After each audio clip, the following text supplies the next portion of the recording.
What's going on, everybody? It's Noah, and in this episode of the Rise Method, I want to talk about giving yourself the gift of grace.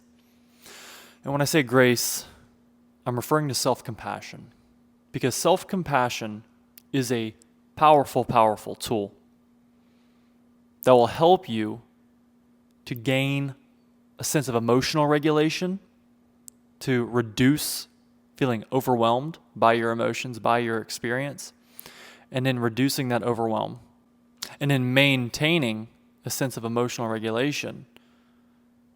You can enhance your sense of self-mastery and your ability to create your reality as you see fit.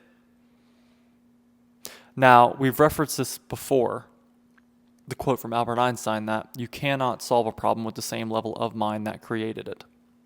In other words, you become that which you are.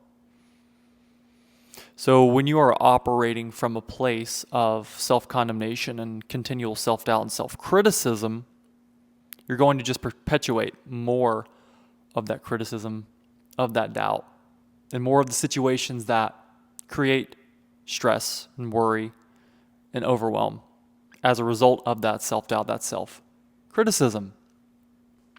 If you're harboring this negative self-talk and you're operating from that place and you're listening to that, well, it's going to create more circumstances and scenarios that lead you to wanting to experience more negative self-talk.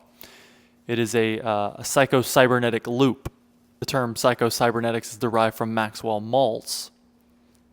You should check out that book. It's a great read, and we'll spend an episode getting into discussion of it. But cybernetic is a Greek term for a helmsman who steers his port toward a specific direction. So with psycho-cybernetics, it's talking about how your mind is a goal-achieving machine, and it's always steering you toward a specific direction. It needs a goal of sorts. So if you're feeding your mind the goal, quote unquote, if you're feeding your mind the goal that you're not good enough, that you're not where you're supposed to be, that you're not worthy of a partner of a certain dollar amount, that you don't know the next step forward, that you don't have the resources available to you now, well, then you're feeding yourself that goal at a subconscious level, and your subconscious mind, or your automatic mechanism, as Maxwell Maltz talks about, cannot help but give that to you and seek that out in the world around you.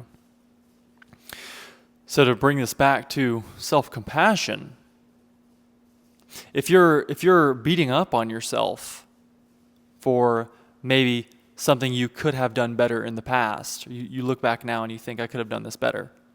I could have shown up in a better way. I could have said this. I could have not said this. And you're dwelling on that and beating yourself up for it. Well, all you're doing is perpetuating more of that going forward, more of that negativity, more of the same circumstances that lead you to wanting to talk in that negative way. So self-compassion can help to short circuit that loop, can help you to step out of it. Okay, we do this right through awareness, through recognition. That is the first step of the RISE method, recognition. Recognizing when you are in a place of criticism, negative criticism of yourself, and then recognizing that, oh, if I continue to do this, I'm going to perpetuate more of that into the future. So now I can imagine, well, if I don't want to experience more criticism going forward, then I can imagine myself, what is it like to give myself grace in this moment? What is it like to accept where I've been so that I can start creating a future I actually desire? Your mind is used to operating off of what it knows, off of the patterns that it knows. That's why they're patterns. These are programs. So you're going to be used to operating by them. As Joe Dispenza likes to say, you create a predictable future from a familiar past. So if you continue to operate by those same programs, you're operating at that same level of mind, you're never going to solve the problem. So what's the solution? It's grace. It's self-compassion. It isn't just a fluffy thing of bubble baths and eating chocolate and watching your favorite TV show or movie. It can be part of that, treating yourself, to healthy treats or, getting a massage, taking care of your body. Yes, those are all components of self-compassion. We'll talk about the importance of self-care. But it's more than that. It's a tool. It's a powerful tool to help you optimize and to help you step into your power as a conscious creator and to effectively release any traumas, any past experiences, because you're no longer subject to those now. You no longer have to experience those same loops again and again and bring up more of those circumstances again and again. You're not confined to any particular way of being. And we talk about this. The reason why you're here and why you're listening to this video is to experience this evolution of your consciousness, and for us collectively as humans to realize this, is that we're no longer subject to our primal programming, to the patterns by which we once lived evolutionarily, where we operated solely from a state of anger or fear of the unknown, operating from a place of lack and scarcity. We've come to a point where we can recognize that and in the recognition transcend and imagine a more ideal, loving future for ourselves, where we're actually operating from a state of positivity and a state of abundance, financially, emotionally, to recognize where we're operating at a force, and in the acceptance and recognition of that, living and moving into a place of power. So one of the ways in which you do that, if you're living in the forceful emotion, right, we're thinking about this scale of consciousness from David Hawkins, Power versus Force. If you're thinking about those lower emotions of feeling ashamed of yourself, you can recognize it and bring your self-compassion, acceptance of what once was, whatever you're ashamed of, okay, whatever narrative you keep telling yourself that's lending you to feeling that shame, believing that you're not worthy or that you don't deserve it or that you don't know how to do something, you don't know the next step, you don't have the resources, you can't make connections with others. Okay, and recognizing that and giving yourself some grace there, you actually let it go and you immediately bump yourself up that scale, that level, those levels of consciousness where you're operating from a place of power. So again, self-compassion, grace is a powerful tool in your life. And it allows you to step into and experience more flow. Okay, going forward, we can talk more about flow states as well. And I'm in the process of creating a 30-day flow mastery guide, which will soon be released. And everyone can experience more flow in their life. And we can benefit from that. Okay, because flow is the optimal state of performance. It's the optimal state of being. It can relate to experiencing flow in your work and in your business. And you're just naturally more productive, and it feels just more effortless and easeful. Okay, you have more meaningful conversations, deeper connections with people. You feel present and just in deeper connection, more natural connection with a power greater than yourself in your spiritual practice. It's conducive to accelerated self-development, personal growth, when we can live in flow. And as I like to say, in order to flow, you must let go. So with self-compassion, with grace, we can let go of the negative self-talk, let go of the criticism. And in doing that, you open yourself up to experiencing more flow. In order to flow, you have to let go. Give yourself that grace. Another way in which this works, and we discussed this at the beginning, is that self-compassion helps to mitigate and resolve overwhelm and getting to a place where we're burnt out. Because self-compassion recognizes your humanness, and as a human being, you have a necessity for rest. Okay, and if you're watching this, you're very growth-oriented. Okay, you recognize that you have so much to contribute, so much to give to the world, and you have a passion and a fire for that. And with that, it becomes increasingly important that you learn the power of rest. You learn how essential rest and stillness is. And that's why surrender is a part of the RISE method as well. It's recognizing that you don't need to do it all on your own, and you can't do it all on your own if you want to have the peace and the life that you truly want to live, right? If you don't want to experience the burnout and feeling overwhelmed all the time. It's surrendering, okay, and giving yourself the grace that I surrender this to a higher power, a power greater than myself. I reach out to others. I realize my need for connection, to sleep, to go on vacation, to step away.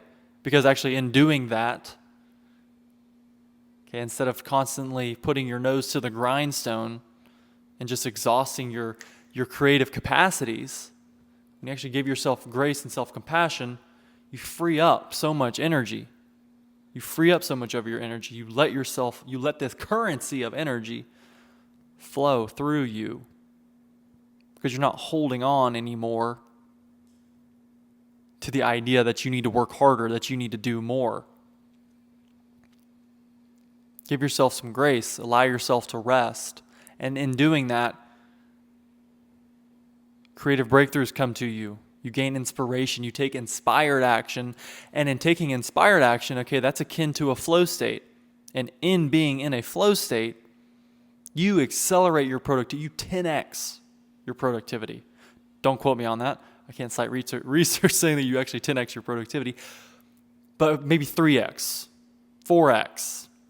It's exponentially increased. This is where you hear things like deep work. And that's why something like a deep work regimen is so important, where it's a shortened amount of time, but you minimize distractions, you mitigate distractions, and you just fully immerse yourself. You're fully present with your work, and you can get more done in that time than you could be working for 8 to 10 hours with breaks, continually breaking up your work here and there. All of this going back to say that in being compassionate with yourself and giving yourself rest and recognizing your humanness and the seasonal nature, cyclical nature of your experience, that there is a season for growth and a season for decay, okay, a season to be alert and awake and energetic, and a season to rest and to recharge and to rebuild. Having that sense, developing and cultivating that sense is essential if you're wanting to be more productive, or if you want to show up more present and more loving, more caring in your relationships, because you have to take care of yourself too. In fact, when you fill your cup, you can fill your cup to this point at which it runneth over and begins filling the cups of others as well. And how do you do that? Compassion for yourself. Accepting where you've come from, accepting that you've had limiting beliefs before. Okay, accepting that you've experienced fear up to this point to expand your business or to be vulnerable with somebody. Accepting that whilst you have put so much energy and focus into your craft, that you can only get so far by pure willpower, and you have to surrender yourself and step away and allow for something greater to come through.